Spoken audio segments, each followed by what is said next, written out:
Humans. Humans are curious creatures, always asking questions, always seeking answers.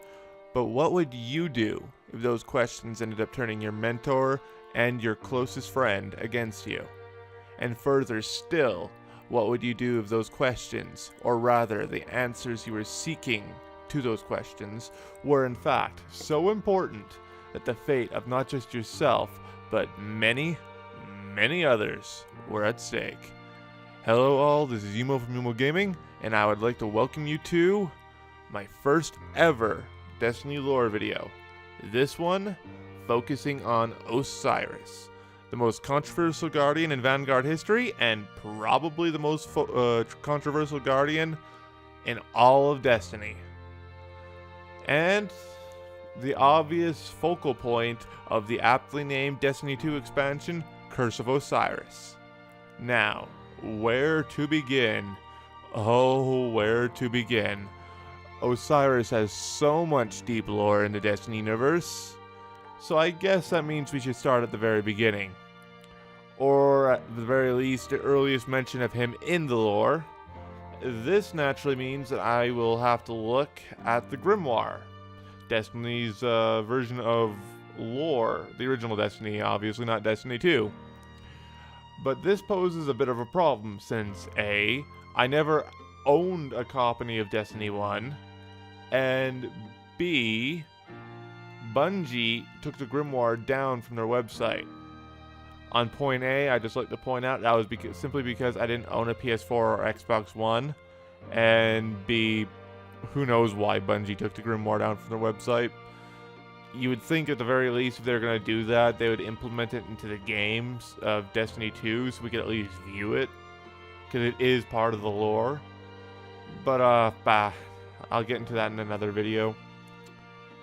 But anyway, I just wanted to take a moment here at the very beginning of this video to give a shout out to the Ishtar Collective .net, a third-party website that compiles all of Destiny's lore, not just Destiny 1, but Destiny 2, in their raw entries, so like as you find them, and also neatly categorizes them too. There will be a link in the description down below, and yeah, I hope you guys go check them out if you're interested in the lore. Anyway, the first event Osiris took part in, chronologically speaking, in the Destiny universe, was in the Battle of the Six Fronts. What was the Battle of the Six Fronts, you ask? Well, this was a battle that took place during the City Age, which was the age that, obviously, when the city was founded, up until the point your Guardian emerges on the scene in Destiny 1. So pretty much once the city's founded to the beginning of Destiny 1 is classified as the City Age.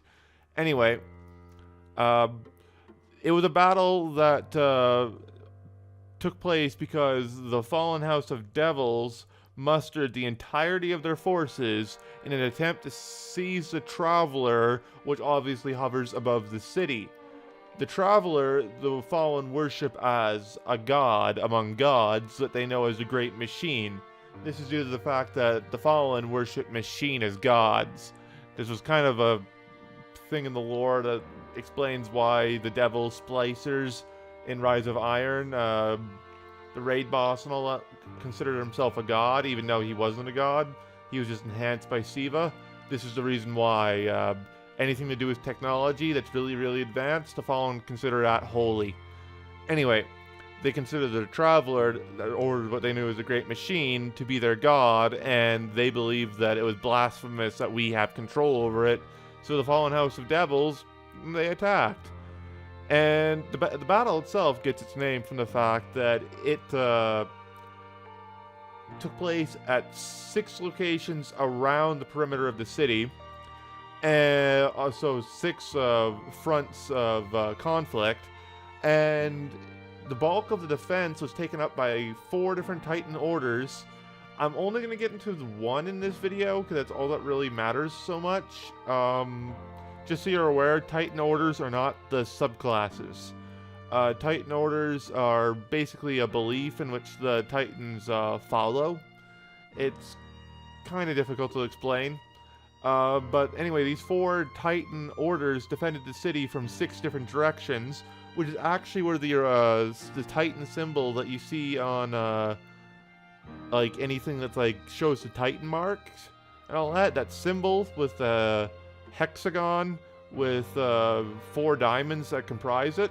That's actually where it gets its thing from, was the Battle of the Six Fronts. It's a symbol that represents the Titan's significance in that battle. However, it wasn't only Titans that took up the defense of the city, however. Obviously, you had your hunters and your warlocks as well. But only 2 took up such a big part of the defenses that they were regarded as heroes among heroes. The first, obviously, was Osiris. The second was an Exo by the name of Saint 14, who is a Titan of the Firebreak Order. Like I said, I was only ever going to mention one order. That's going to be the Firebreak, but I'm going to touch on that later on in the video here. Anyway, the voices of many called for Osiris to take up the vacant Warlock Vanguard position, and Saint 14 was among these people. Saint 14, after the battle, became friends with Osiris, and so he was vouching for him. But at the same time, Saint 14 was also in very good terms with the Speaker, so much so that the Speaker considered Saint 14 his son, and Saint 14 considered the Speaker his father. They literally called each other father and son when in private. So, there was that. However, one of the factions that ruled over the consensus at the time, known as the Concordat, which was later on during the events of this city, it was replaced by future war cults.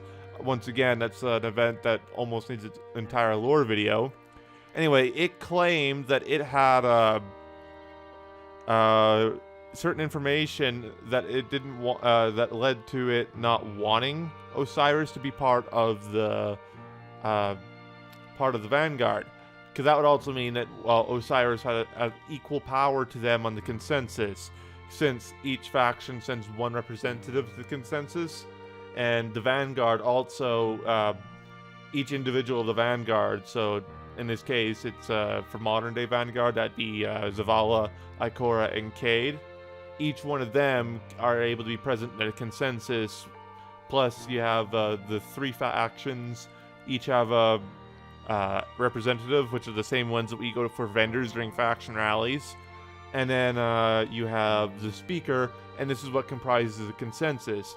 The Concordat didn't want Osiris to be a member of the consensus, or and the member of the Vanguard. They didn't want him to have any position of power in the city, basically. And the reason for that is, and this is taken from the Osiris Grimoire Card, link to that in the description below, but like I said, you can also find that in the Ishtar Collective by simply looking up Osiris. Anyway, the Grimoire Card reads, records proving he was, and that's in regards to Osiris, a Golden Age experiment misincarnated as a human by an inept ghost. End quote. That was what the Concordat were saying when they didn't want Osiris to be a member of the Vanguard and the consensus. However, the Speaker ultimately decided to go with the voices of the people and with the voices of Saint 14, his adoptive son, about their opinion more than a single outlying faction.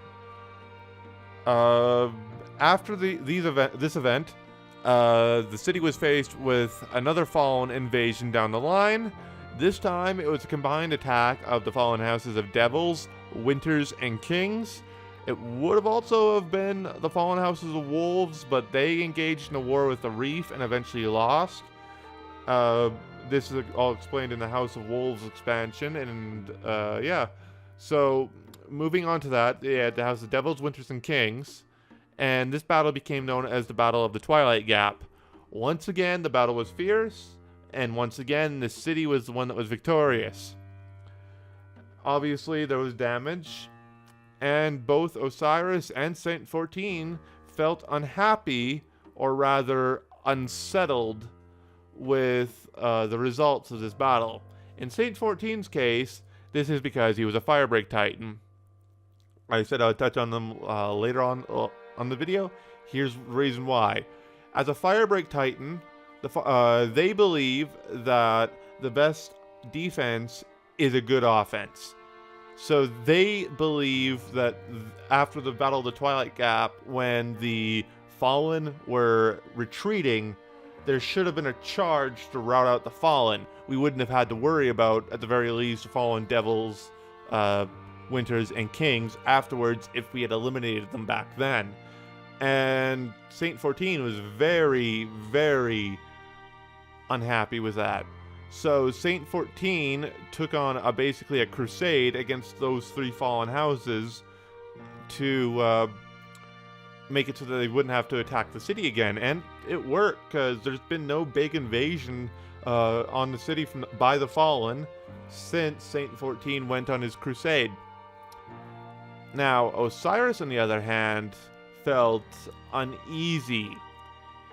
He didn't think that the Fallen themselves were acting of their own accord, or at least they weren't thinking straight. He believed that there was a master puppeteer behind the strings. We know this puppeteer as the Darkness. I think I'm probably going to later on go into a lore video explaining just what exactly the Darkness is later. It would be actually a fairly easy video, because what we actually know of the Darkness is rather limited. But there are a lot of speculations and theories that go around with it. But anyway, that's beside the point. As he felt uneasy, I'm going to be quoting a few lines here once again. It's from the Osiris Grimoire Card. But he didn't just feel uneasy with the battle and what the Fallen did. He started to question the effectiveness of strike missions issued by the Vanguard. Of course, he himself is one of the Vanguard, so he got first look at the strike missions, both the preliminary scouting reports as well as the after strike reports. He got to read through all that, and he also felt that the sessions with the Cryptarchs were unproductive. Now, this is when the Speaker stepped in and became Osiris' mentor to curb this dissatisfaction, because the Speaker believed that Osiris had a future, he had potential, and he wanted to steer him on the right path. But Osiris was ever curious. He was ever posing more and more questions. Now, this is where the big quotes come in. These were actual questions that are on the Grimoire card. How much of a Guardian's personality were true? How much had been fabricated by their ghosts? Did Guardians share personality traits, such as a willingness to yield to authority, a tendency to do anything anyone asks for them because of the promise of an uncertain reward, a blind knight-errant mentality? How the Traveler manufactured all of them as living weapons? This became obviously kind of controversial. Not only did the Speaker start to question Osiris' loyalty to the cause of the city, but other people in the city themselves started to fear Osiris, and that he would shatter the unity of the city. And to a degree he did, because Osiris, he started to dabble even more. I know I said even twice there, but I'm just trying to emphasize that. He really digged into these things, and rather than just these controversial questions he started asking, he started dabbling in I'm gonna butcher this, but Thanatonics, which is basically the study of death, alongside Tolan the Shattered. He started diving into Ahamkara lore. He was chasing after Zur and the tricks of the Nine, launching expeditions into the reef and beyond at a time when ships were irreplaceable. But just as his research made people fear him, others began to follow Osiris, and as the Speaker put it, it was his greatest crime. Hunters chose to pursue your visions instead of protecting refugees. Titans assembled teams to chase the legendary Vault of Glass instead of striking the Fallen. warlocks turned away from the study of the Traveler in favor of your ultimate obsession, learning the exact nature of the darkness. End quote. And learning the exact nature of the darkness was exactly, as I touched on earlier, his end goal. He believed that all of the enemies that we face, the Vex, the Cabal, the Taken, the Hive, and the Fallen, well, the Taken weren't back then. It wasn't until Oryx showed up. I was listing off the enemies that we know. He believed that the darkness was manipulating all of them, and lore has proven that he was, in fact, correct. Now, the Fallen and the Cabal less so, though the Cabal more so than the Fallen. In the case of the Fallen, they are simply driven by the urge to retake the Traveler because, like us, they used to be a pretty great society. They had their own golden age, and just like we had the collapse when the darkness attacked us and destroyed our civilization, the Fallen had the whirlwind, which is the same thing, except in their case, the Traveler left them and came to us. So, yeah, they find this pretty upsetting. Why are we special? So, in their case, although it is the darkness behind what the Fallen are doing, the Fallen are kind of acting out of desperation independently of the darkness. They're not willing servants of it, but they are bringing about its ultimate goal. Anyway, Osiris had become a cult of personality with many followers, which we now know as the Cult of Osiris. And what comprised this group of people were guardians who wanted to simply know what they were fighting for, what they were fighting against, and how they would achieve victory when the dust settled. You'd think that these things would be what everyone would want to know if they're going to be fighting a war, but ironically enough, no. Back then, and all that, no, not many Guardians were actually pursuing this.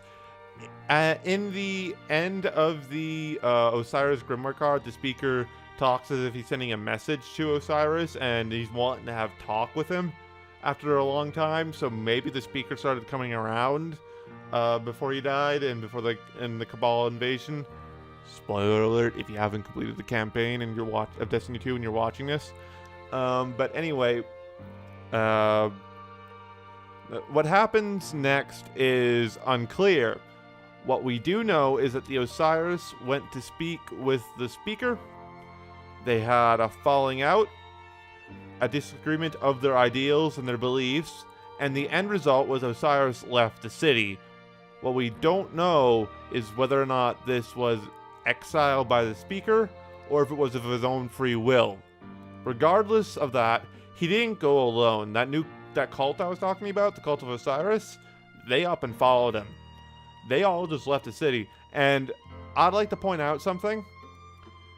The city is kind of like a prison. Yes, Guardians like us, we enter and leave the city to go into dangerous areas, but Hawthorne kind of made it clear that it's very hard to get out of the city and live on your own once you enter the city if you're not a Guardian.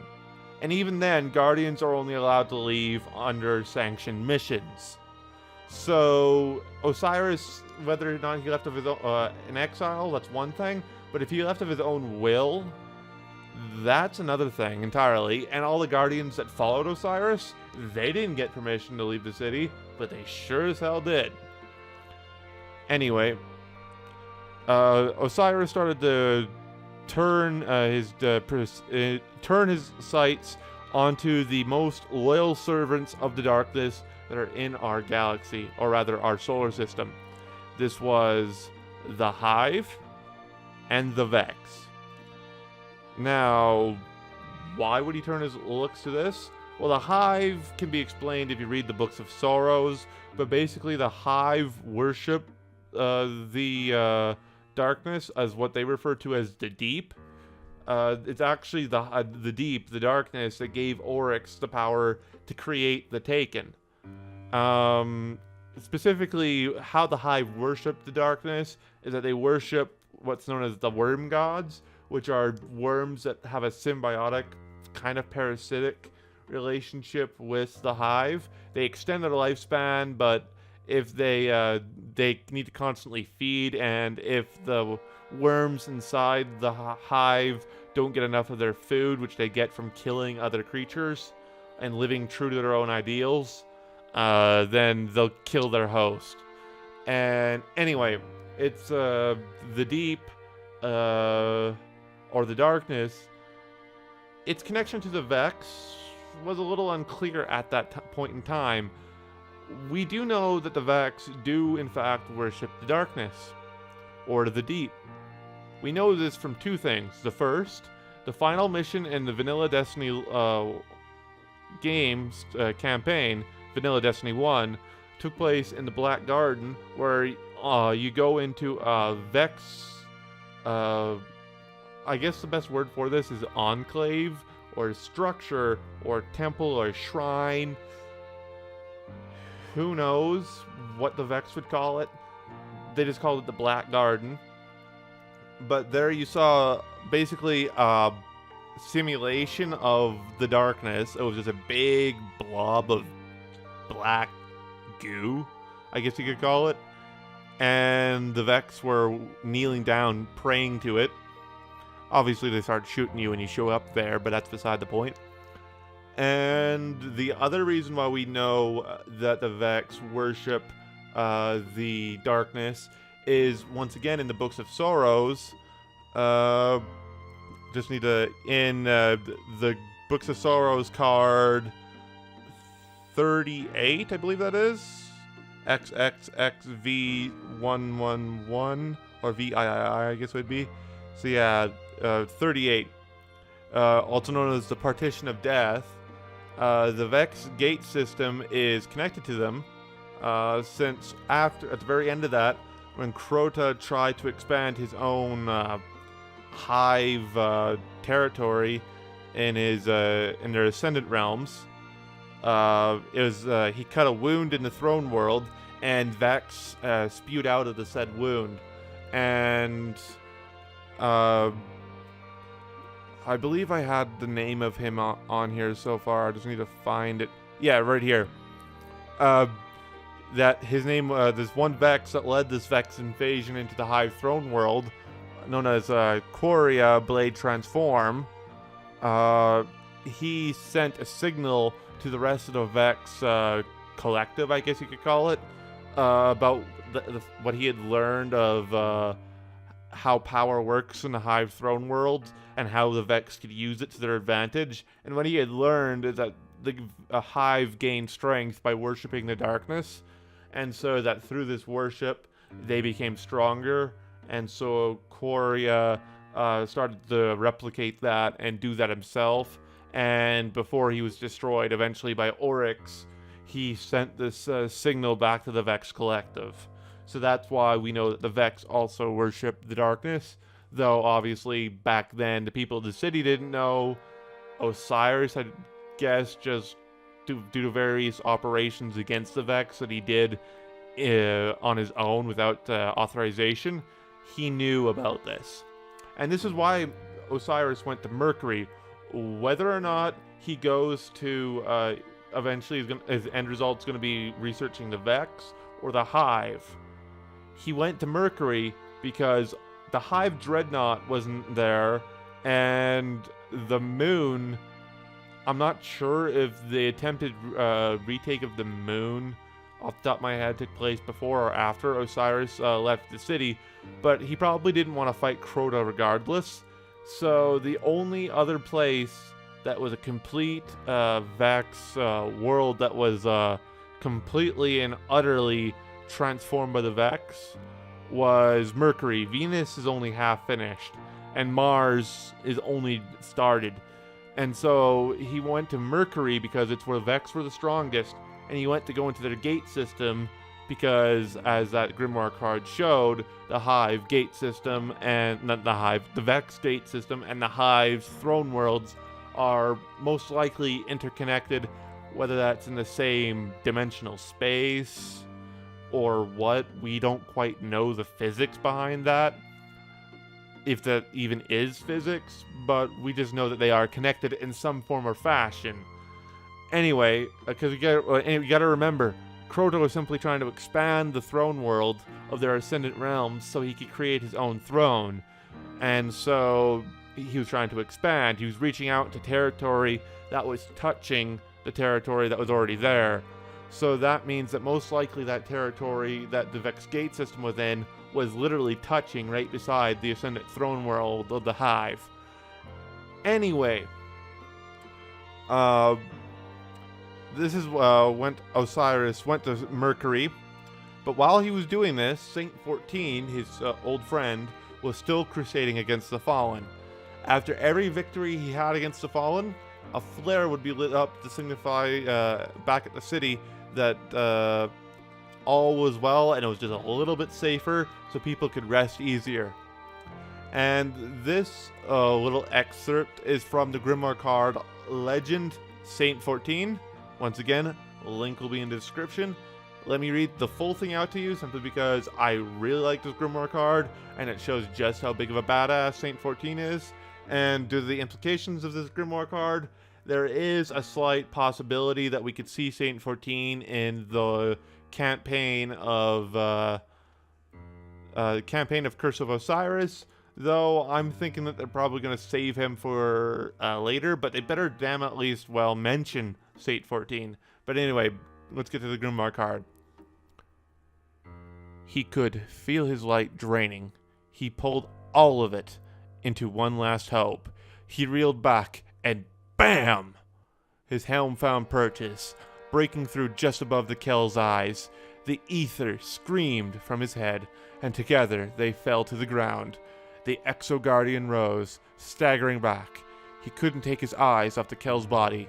He'd never seen any Fallen withstand a skull puncture, but this was no ordinary Fallen. He waited, and waited. Ghost! The words were barely audible. He heard her flash in, but had a hard time pinning her down. She was buzzing about, surveying the fallen Kel. He's dead all right, so that's it. We are done now? He removed his helm, tossed it aside, and dropped to his knee. The devils without a Kel. This war was over. At last, they could finally go home. We are... Get me the speaker. Opening his channel. Stand by. Is that you, my son? The speaker's voice was filled more with anticipation of news than concern. It is, Father. The devil's Kel, Sulcus, is dead. This war is over. Such courage and power, the greatest ever to brace these worlds. You bring all of us peace. We will light the final flare, devil red. They will all know what you've done. Father, I don't think I have the energy to return. I'll rest here and come back to be honored when I return. Of course, son, but there is something concerning you. More Fallen march on the city. No, not this time. I have word Osiris was seen on Mercury, the Caloris Basin. He's turning his mind back toward the Vex. Mercury? Too many channels to know. You activate one, you start to feed its veins. He threatens our peace. Your duty, my son, you must never forget. I cannot. The ghost killed the feed and waited for its guardian's words. Ghost, prepare my Vex arsenal and plot a course for Mercury. That old man is about to wake up hell. There's the end of the Grimoire card, and so, the tired Saint 14, near death at that, plotted a course for Mercury in pursuit of his friend. Whether to stop Osiris or help his old friend, we do not know. All he stated at the very end was that that he couldn't forget his duty, and that he was plotting a course for Mercury. We don't know his intentions. It's all in how he interprets his duty. But that pretty much covers all you need to know about Osiris heading into the Curse of Osiris Expansion. Before I end this video, let me add a clip from not only the recent reveal stream for the Curse of Osiris, in which we see Osiris in the Vault of Glass, or at the very least, a simulation of the Vault of Glass within the Infinite Forest. But at the same time, I also want to show you a couple clips from a couple adventures that take place on Nessus that I recorded that also have slight lore implications towards Osiris. And there is a one-liner in the Pyramidian Strike in which Ikora says that she thought she heard Osiris, but unfortunately, every time I try to record the Pyramidian, I end up getting the alternate lines. So I'm not sure if it's because I'm technically a PC player and they're only giving me those alternate lines because of the fact that I'm not... I technically haven't been imported from Destiny 1, so they always have to act like they're explaining things to you, or what. I don't know. But anyway, let's get to the clips here.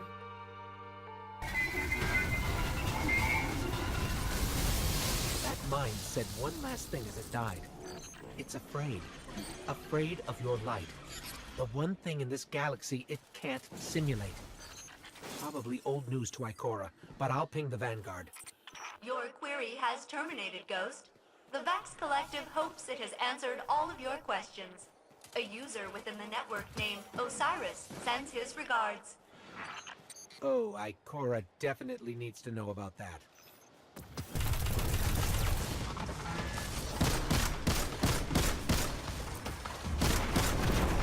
Thank you, Captain. I have spent the last decade speaking with a fellow prisoner. A decade? It didn't take us that long. Time must work differently within the network. He was a very good listener. It's a shame I couldn't take him with me. He showed me a myriad of potentialities for this galaxy. How the Vex intend to shape them, I will share with your Vanguard. I'm so sorry I put you through that. But you did. And I never forget those who wrong me.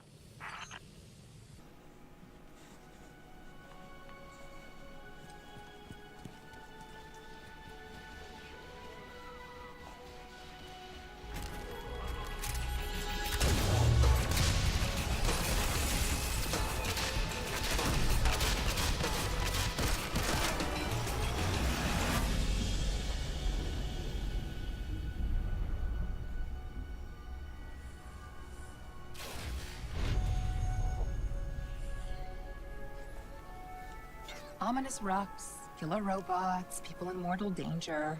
Seriously, aren't you tired of this? Fatigue is a distraction from our purpose, as are complaints. Oh, I haven't begun to complain yet. Ouch! Ugh! Now I'm complaining. Focus, Sagira.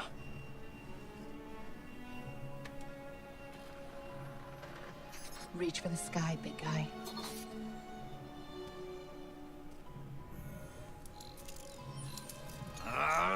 Myself! Need help? Again? I've got it, thank you.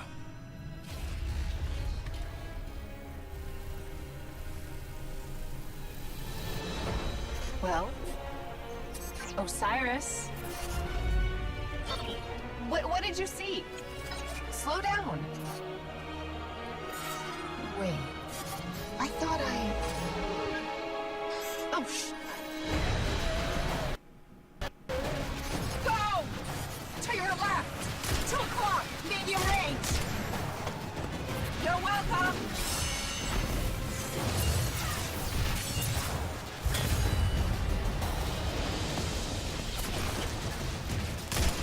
You know, I can't help but notice that even with all of reality to explore, you keep picking the places where they shoot at us.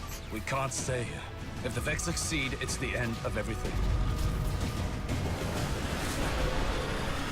Sagira, we can see your light. You have to go. Nope, not leaving you. Without me, there's no coming back. If I don't stop the Vex, there won't be anything to come back to.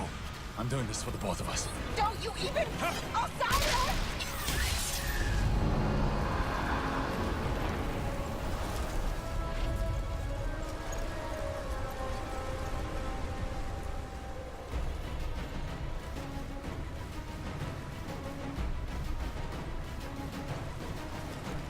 Alright, and that will wrap up this video on Osiris. If you guys would like for me to do a video on the Cult of Osiris and what they are doing on Mercury, and /or the Titan orders I mentioned earlier in the video, drop a like on this video and comment down below which one you want.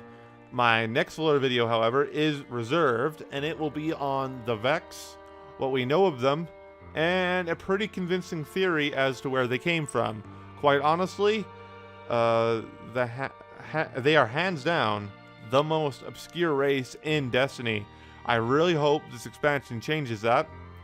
Anyway, this has been Yumo from Yuma Gaming, and remember, my fellow Guardians, walk forever in the light, and beware of the approaching darkness. I will see you when our fates cross. Goodbye.